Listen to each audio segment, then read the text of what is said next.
عباده الذين اصطفى أما بعد فأعوذ بالله من الشيطان الرجيم بسم الله الرحمن الرحيم قال تعالى إن الذين يكتمون ما أنزلنا من البينات والهدى من بعد ما بيناه للناس في الكتاب أولئك يلعنهم الله ويلعنهم اللاعنون صدق الله العظيم اما بعد اللہ سبحانہ و تعالی نے اپنے کلام میں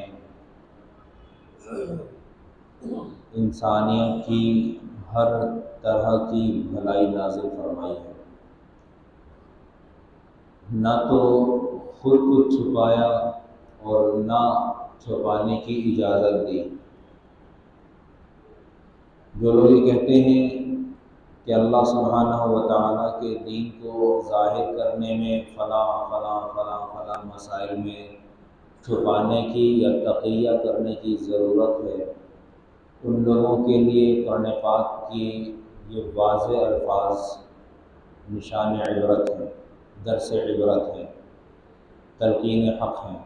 قرآن پاک کہتا ہے ان الذین یکتمون ما انزلنا من البینات، بے شک وہ لوگ جو چھپاتے ہیں اس کو جو ہم نے نازل کیا، بینات واضح آیات نشانیاں، والہدی اور ہدایت، من بعد ما بیناہ للناس فی الکتاب، اس کے بعد کہ جبکہ ہم نے لوگوں کے لیے کتاب میں ان کا تذکرہ کر دیا تھا۔ اولئک الذین یلعنہم اللہ، یہ وہ لوگ ہیں جن کو اللہ لعنت کرتے ہیں، وَيَلْعَنُهُمُ اللَّاعِنُونَ، اور ان کو لعنت کرنے والے لعنت کرتے ہیں۔ پیارے پیغمبر صلی اللہ علیہ وسلم نے ارشاد فرمایا من کتم علما، جس نے علم چھپایا، الجمہ اللہ بلجام من النار، او کما قال النبی صلی اللہ علیہ وسلم۔ ایک آدمی ایک علم جانتا تھا اور اس نے اس کو چھپایا، اللہ تعالیٰ اس کو قیامت کے دن آگ کی لگام پہنائے گا، آگ کی لگام پہنائے گا۔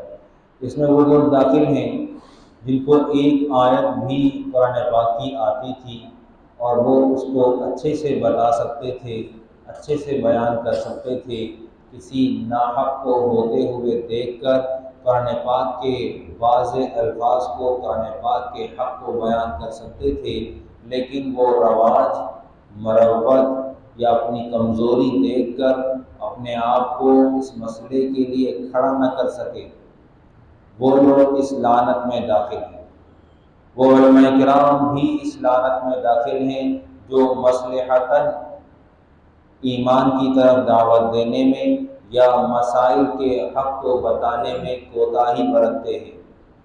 وہ عوام بھی اس میں داخل ہے جو دین کو جانتی تھی لیکن دین کے اندر خود ہی اپنے ہی ہاتھ سے نئے قلم چلایا کرتی تھی۔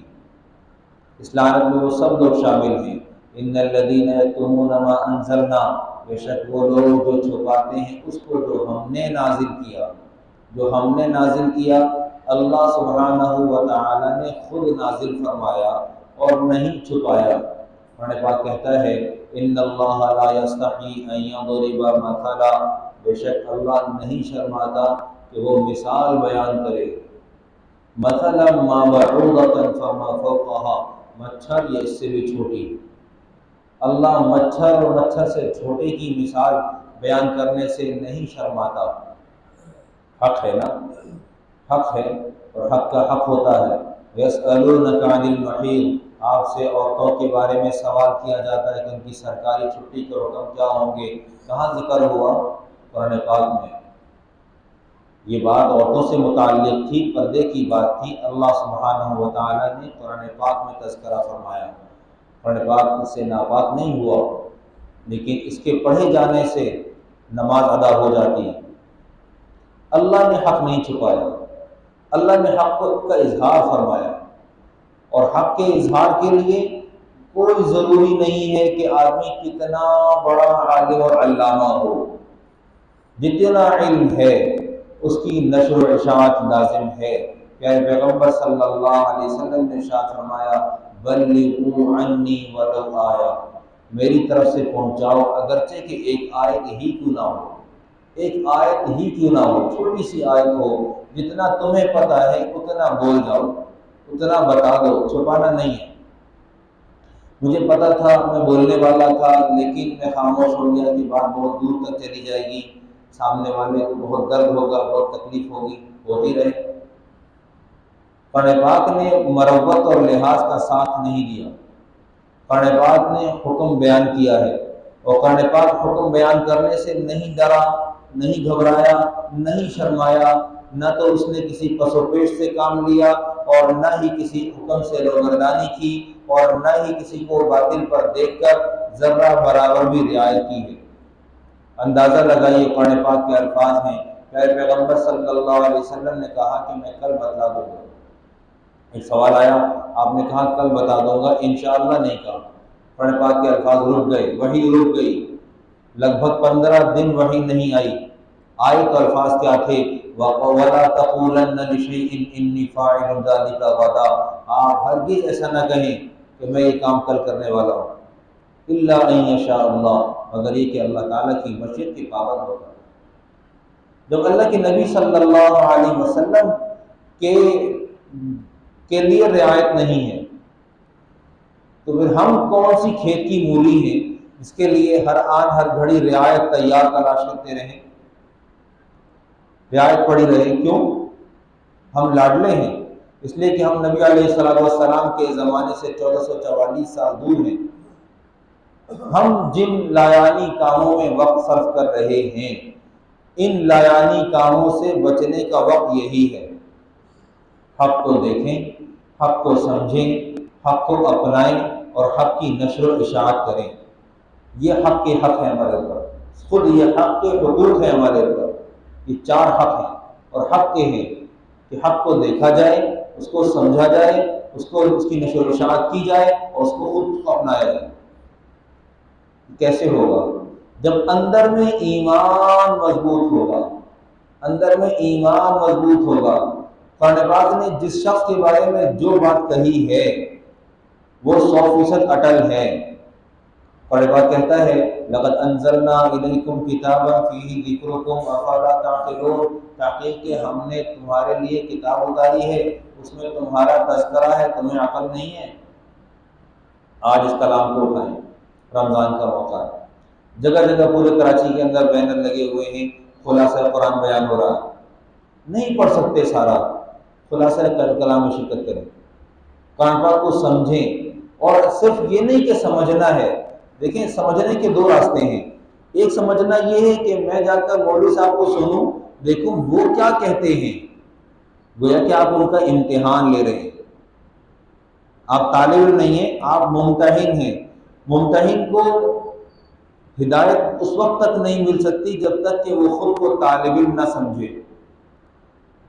طالب علم سمجھ کر اپنے آپ کو بیٹھ جائیں اور یہ تصور کریں کہ میں دیکھنا چاہتا ہوں کہ میں کہاں کھڑا ہوں، مجھ سے میرا قرآن پاک کتنا چھٹ گیا ہے اور کتنا میں نے اپنا لیا ہے، میرے گھر کے اندر کس کس کونے کے اندر قرآن پاک کی آواز موجود ہے، قرآن پاک کے احکامات پر عمل موجود ہے۔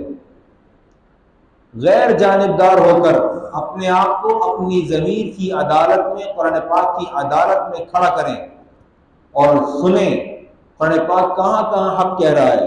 قرآن پاک نے کہا وَقَالُوا كُونُوا هُودًا أَوْ نَصَارَىٰ تَهْتَدُوا، وہ کہنے لگے، باطل پرست کہنے لگے، یہود و نصارہ کہنے لگے یہودی ہو جاؤ یا نصرانی ہو جاؤ تم ہدایت پا جاؤ گے۔ اس ایک آیت کو لے لیں اور اپنے آپ کو دیکھیں کہ کیا یہودیوں کا جو تقاضا تھا، لارڈ میکالے کا تقاضا تھا کہ ذہنی طور پر انگریز چاہیے، ظاہراً مسلمان چاہیے، کیا آج وہ شخص اپنے اس نظریے پر فاتح ہے اور ہم مفتون ہیں؟ تو آپ کو خود نظر آئے گا۔ قرآن پاک کی آیت کو لے لیں، صبغۃ اللہ، اللہ کا رنگ، ومن احسن من اللہ صبغہ، اور اللہ سے زیادہ اچھا رنگ ساز کون ہوگا؟ دیکھیں اپنے اوپر کہ اللہ کا رنگ کس حد تک چڑھا ہوا ہے، اللہ کا رنگ کتنا چڑھا ہوا ہے۔ فطرۃ اللہ التی فطر الناس علیہا لا تبدیل لخلق اللہ، کیا میں اللہ کی فطرت کے مطابق زندگی گزار رہا ہوں؟ اللہ تعالیٰ نے فطرت اتاری ہے، اس کے مطابق میری زندگی ہے۔ وَدَّ كَثِيرٌ مِّنْ أَهْلِ الْكِتَابِ لَوْ يَرُدُّونَكُم مِّن بَعْدِ إِيمَانِكُمْ كُفَّارًا، بہت سے اہل کتاب نے یہ بات چاہی ہے کہ تم کو تمہارے ایمان لانے کے بعد کفر کی طرف دھکیل دیں، کفر پر دھکیل دیں، وہ پورا زور لگا رہے ہیں۔ عدلیہ سے لے کر اپنے گھر تک، یا اپنے گھر سے شروع کر کے عدلیہ تک چلے جائیں، معلوم ہوگا کہ ہمارے گھر میں قرآن پاک صرف رمضان میں پڑھنے کے لیے ہے، قرآن پاک صرف رمضان میں پڑھنے کے لیے ہے، برکت لینے کے لیے ہے، اپنے مردے بخشوانے کے لیے ہے، اپنے لبرلزم کی زندگی گزارنے کے بعد اپنی مغفرت کے لیے جنازہ پڑھوانے کے لیے ہے، 40ویں اور چلے کے لیے ہے، سویم کے لیے ہے، 10ویں کے لیے ہے، سالانہ برسی کے لیے ہے، بیٹی کو رخصت کرتے وقت اس کے سر پر رکھنے کے لیے ہے۔ اس بیٹی سے پوچھیں کہ ساری زندگی تم نے اس قرآن پاک کی ایک آیت پر عمل کیا ہے، ایک آیت پر، اور آج تم قرآن پاک کے سائے میں رخصت کی جا رہی ہو، کیا تم اپنی آنے والی اولاد کو اس قرآن کا پابند کرو گی؟ واضح مثالیں ہیں ہمارے پاس، واضح مثالیں۔ جو لوگ اپنے اداروں کا نام اور اپنے بچوں کا نام اسلام کے ناموں پر رکھنا نہیں چاہتے، وہ اپنے آپ کو مسلمان کہتے ہیں۔ بہت سارے نام میں لوں گا، آپ لوگ ناراض ہو جائیں گے، بہت سارے نام اسکولوں کے بھی، اداروں کے بھی اور بچوں کے بھی۔ ہم پیارے پیغمبر صلی اللہ علیہ وسلم کی ذات اقدس پر محبت کے دلائل دیتے ہیں، عشق کے دلائل دیتے ہیں، لیکن یہ عشق ایسا ہے کہ ہماری زبان سے نیچے نہیں اترا، ہمارے وجود پر نظر نہیں آیا۔ جیسا کہ نبی کریم صلی اللہ علیہ وسلم نے ارشاد فرمایا تھا کہ آخر زمانے میں لوگ ایسے آئیں گے، قرآن پاک ان کے حلقوم سے نیچے نہیں اترے گا، ان کے حلق سے نیچے نہیں اترے گا۔ میرے پاس اچھا ساؤنڈ سسٹم، اچھا قاری، اچھا پڑھنے والا پورے کراچی کا مجھے معلوم ہے، بڑے بول سے توبہ، اکثر کا پتہ ہے، اچھا پڑھتے ہیں، لیکن ان کے علم میں قرآن پاک ہے، عمل میں کتنا ہے؟ ہمارے اپنے گھروں میں کتنے بہت سارے ایسے حفاظ ہیں جنہوں نے سن 83 سے لے کر سن 93 تک اور 93 سے لے کر آگے اپنی زندگی جو اپنی خانگی کاروبار میں گزاری ہے، قرآن پاک یاد کیا تھا، بھلا دیا، اب کہتے ہیں کہ فرشتے یاد کرائیں گے۔ کیسے یاد ہوگا؟ ان کی زندگیوں میں قرآن پاک نہیں۔ ہمارے والدین اس نظریے کے ساتھ بچے کو حفظ کرانے لگے ہیں کہ بچہ حافظ ہوگا، اس کا ذہن کھل جائے گا، دنیا میں ترقی کرے گا۔ ذہن کھولنے کے لیے بادام کھلا دیں، قرآن پاک پڑھا کر اس کو بھولنے کے اوپر مجبور نہ کریں، وہ بھول جائے گا تو آپ کے لیے اذیت ہوگا۔